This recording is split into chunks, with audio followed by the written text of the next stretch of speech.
வாழ்க்கை பட்டு போச்சுது, வாழ்க்கை முடிஞ்சு போச்சுது, வயசெல்லாம் கடந்து விட்டது, இனிமே எனக்கு ஒரு வாழ்க்கைன்றதே கிடையாது, இனிமே இப்படியே சாகு வரைக்கும் இருந்துட்டு போக வேண்டியதான் அப்படின்னு நினைக்கலாம். ஆனால் உங்களை சிருஷ்டித்த ஒரு தேவன், நீங்க அவரை தேடி வந்திருக்கீங்க. இப்பதான் அவரை தேடி வந்திருக்கிறீங்க. இப்படி ஒரு ஆண்டவர் இருக்கிறார், ஆசீர்வதிக்கிறவர் என்று அறிந்து வந்திருக்கிறீங்கல்ல. அவர் உங்களுக்கு சொல்லுகிறார், என் மகளே, உன் சுக வாழ்வு சீக்கிரத்திலே துளிர்க்கும். இந்த வசனத்துல சொல்லி இருக்கிறார். நீங்க விசுவாசிங்க, உங்களுக்கு ஒரு நல்ல வாழ்க்கையை அமைத்து தேவன் அதை ஆசீர்வதித்து தருவார்.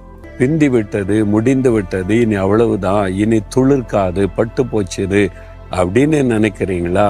துளிர்க்கும்.